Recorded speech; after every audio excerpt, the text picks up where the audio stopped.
Okay, this is the third time I've tried to do this. I'm going to get through it as quick as possible. I've had enough. Alright, this is a bucket list ticked. This is the first and only vinyl that you will see from PUKK.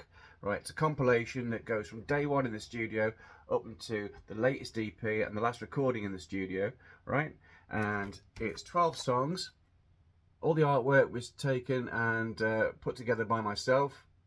Right, so front of that taken in North Wales in the flood defences that have been put up, and that there was taken in a small kind of play area that's in Telford. As you can see on the back, there's the artwork from previous releases that went on to help create this. And there are 100 blue vinyl and 100 green vinyl, and that's all there is. When they're gone, they are gone.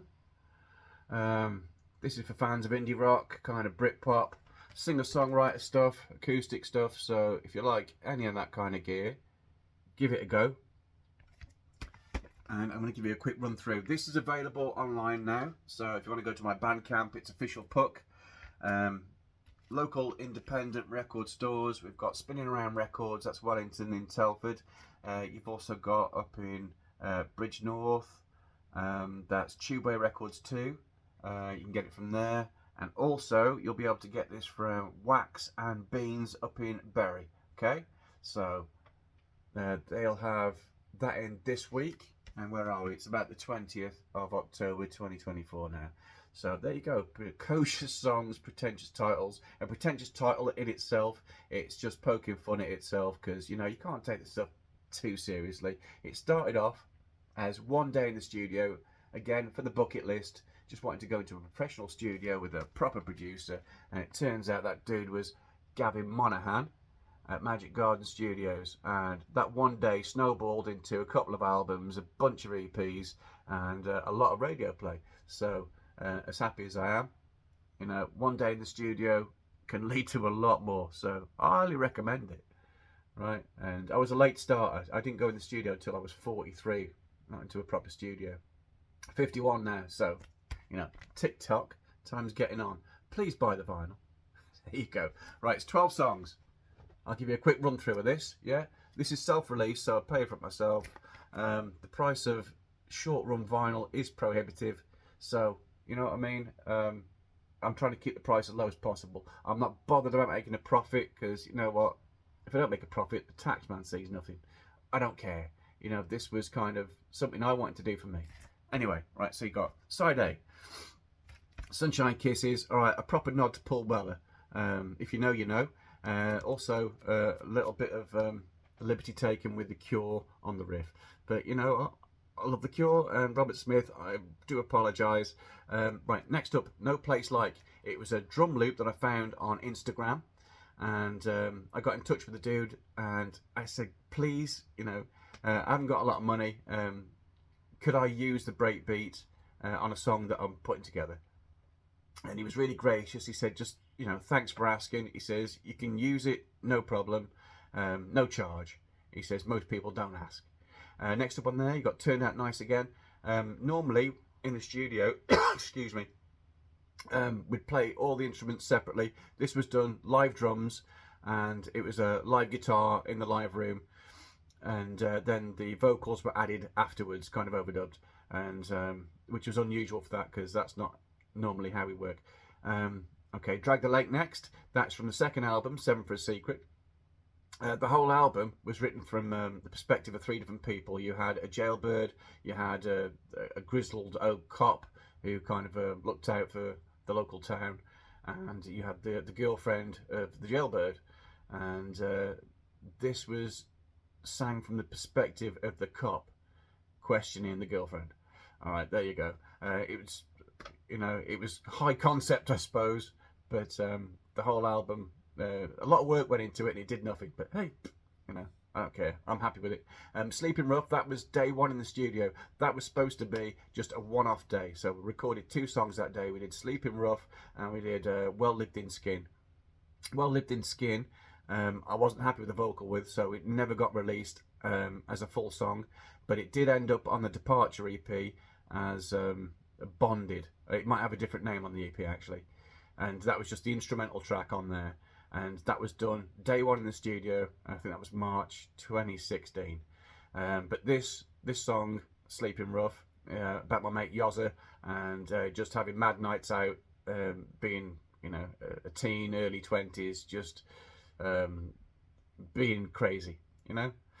So that was Sleeping Rough. I also used to work for a homeless charity, and there's a little bit in there about this dude. I will only name him as Tarzan, right? And because I once saw him swing from a top floor window on a bed sheet that he tied off, and he swung past a lower bedroom window, which kind of, he was named Tarzan after that. I won't tell you anymore. I probably can't. Anyway, so where are we? That was Sleeping Rough.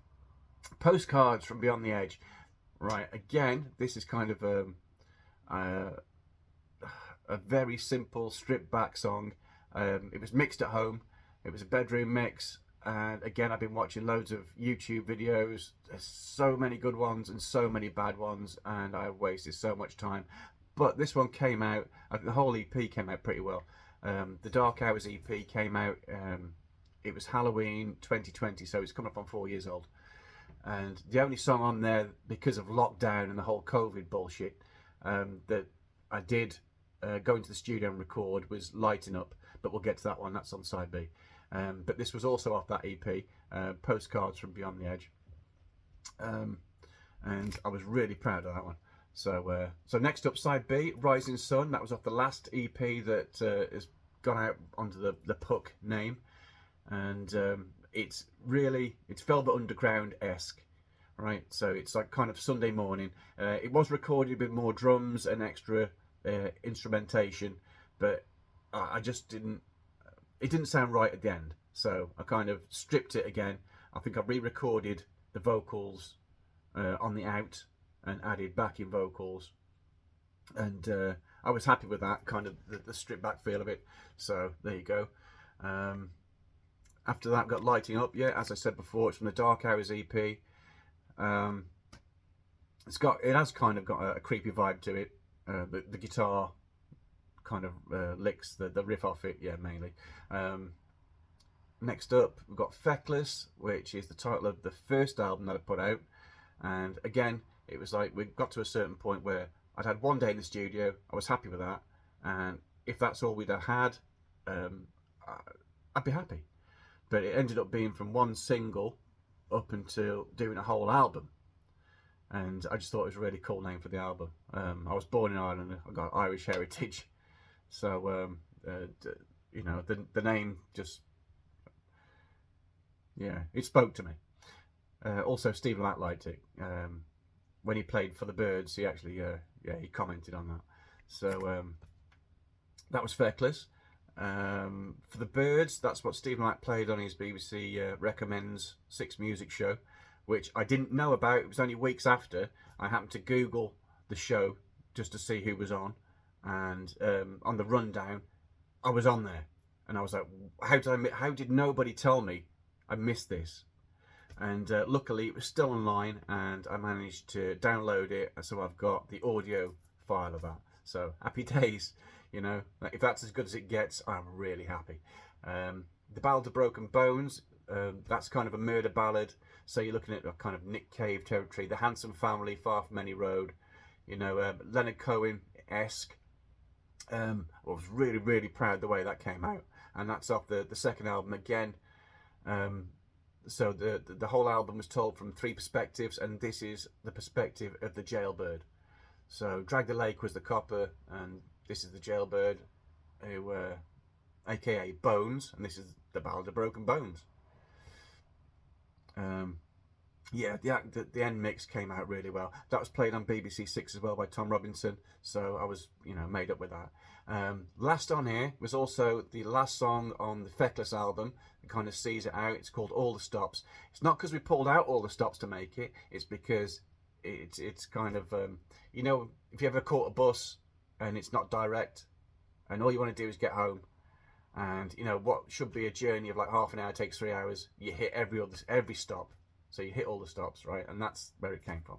Anyway, that's a breakdown of the album. I tried to get this in under 10 minutes, and there you go. And if you've got one of these, I am so grateful. So if you know anybody who is a vinyl lover, who loves the kind of singer-songwriter stuff, Britpop, indie rock, it's got a bit of all sorts in here. So that's me done. Right, take care, bye.